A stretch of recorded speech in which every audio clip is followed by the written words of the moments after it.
Dianggap telah melecehkan secara tidak langsung kepada dirinya, kini Jenis Karista pun akhirnya telah bergerak untuk melaporkan Rasman Arif Nasution kepada pihak yang berwajib. Mendatangi Polda Metro Jaya tanpa didampingi oleh kuasa hukum serta membawa berkas berupa barang bukti, Jenis Karista nampaknya begitu optimis dalam menghadapi kasus dugaan pelecehan seksual secara verbal yang dilakukan oleh Rasman Arif Nasution kepada dirinya. Sempat berada di dalam selama 4 jam lamanya, Jenis Karista pun akhirnya turut memberikan curhatnya mengenai laporan yang ia buat untuk sang pengacara kondang.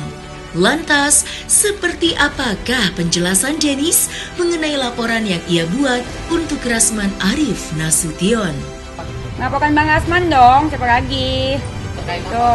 Terkait adalah masalah pencemaran nama baik juga, penghinaan juga, fitnah juga, ya apalagi lah kalau bukan abang itulah. Masih dalam perkembangan yang itu. Iya, itu akan ada perkembangan. Nanti akan aku infoin. Pokoknya kalau udah ada perkembangan selanjutnya, kalian yang akan aku hubungin pertama.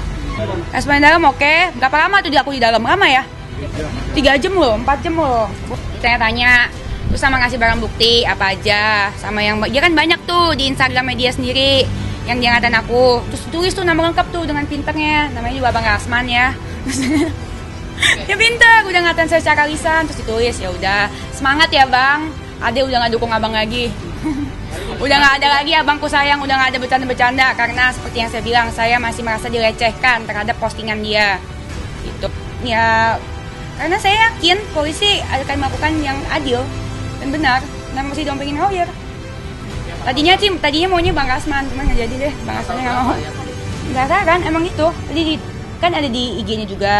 Jadi cek ke cyber juga, makanya saya kan 2 kali kan, ke sono, ke cyber, terus sini juga, gitu. Pokoknya saya percaya polisi Indonesia pasti menjalankan dengan baik, gitu. Ya kenapa enggak, kan ini juga begitu. Ingat ya, dia duluan kan yang ngebully gue, terus kenapa sekarang begitu? Terus segitu sekarang kan yang ngepost lagi kan, cadel-cadel, ya udah, gue nggak terima dikatain cadel, karena dari dulu emang sebenarnya, ya siapa sih yang mau tarik cadel, bener nggak? Itu kan disabilitas, sekali lagi gue bilang, nggak ada yang mau tarik cadel, gitu. Ya biarin aja saya tersinggung, mau apa lu Bang kalau gue tersinggung, ya kan? Emang bisa apa kalau saya tersinggung? Ya kan, suka-suka gue, hak-hak saya, badan-badan gue. Kalau gue nggak senang dikatain itu, mau apa lu? Bukan berarti kalau misalkan gue nggak bisa ngomong itu bukan berarti lu sah, bukan berarti hak lu ngatain gue cadel.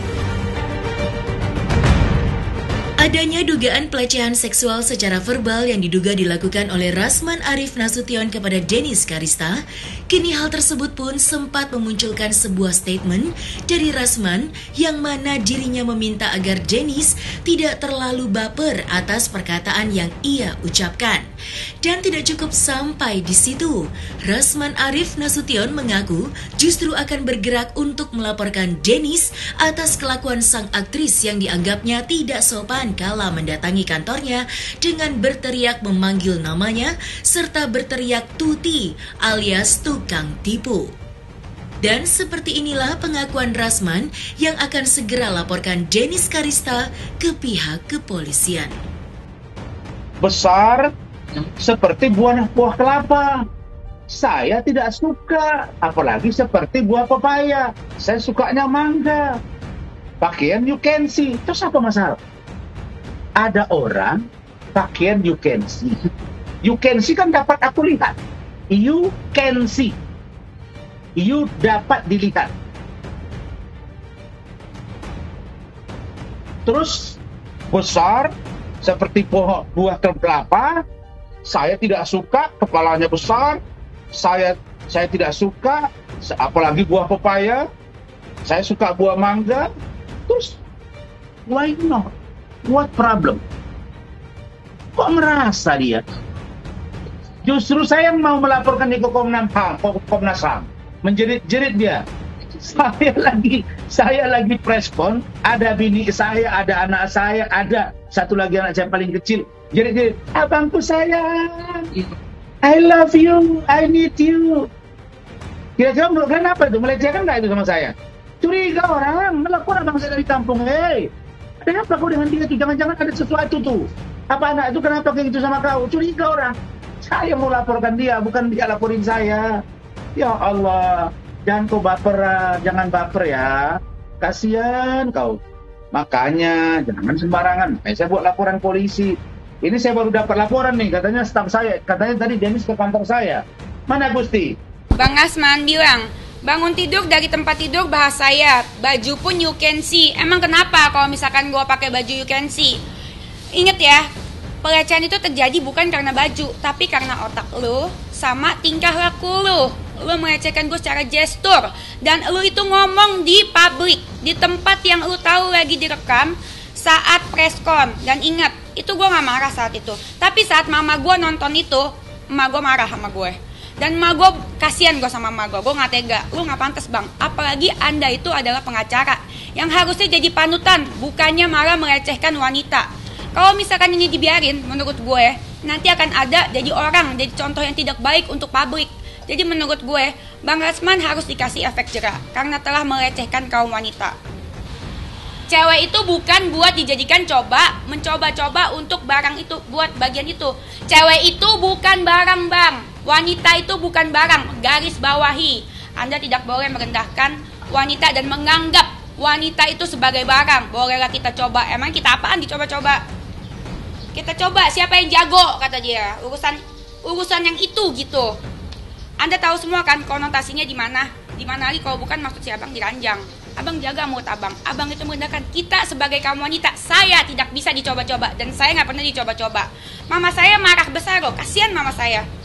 Ya karena saya merasa saya lebih bisa ngomong depan publik, memiliki kode etik. Saya bukan pengacara. Saya bukan advokat. Tapi saya memiliki kode etik. Saya tahu mana yang boleh dibicarakan depan publik, mana yang tidak. Gitu loh. Yang tidak seperti Bang Rasman melecehkan saya di depan mata, di depan publik, pas diwawancara kalian, melecehkan saya, menyebut nama saya, melecehkan saya, dan melecehkan seluruh kaum wanita dengan ngomong bongkar mesin, terus segitu buah pepaya lah jatuh, dia menghina dengan memakai gestur, buah pepaya jatuh ke bawah, buah kelapa, itu penghinaan. Dan seorang pengacara sangat amat tidak pantas. Saya aja yang tidak lulus SMA, saya tahu itu tidak boleh. Karena mereka sudah gerah terhadap seorang Dennis Caryesta. Syukur istri saya nggak marah. Syukur anak saya nggak marah. Yang perempuan, yang laki, yang paling kecil umur 7 tahun, marah. Ada videonya, datang ke depan. Ditegornya itu si Dennis.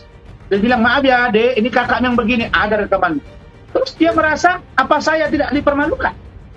Apa dia tidak mengganggu ketentraman saya? Dia yang saya laporkan mengganggu ketentraman saya, membuat ujaran kebencian di depan umum, panggil-panggil I love you. Apa hak kau bilang-bilang I love you sama saya? Apa hak kau teriak-teriak sama saya, Dennis? Enak aja kau. Giliran kau dilapor, pusing kepala kau kan?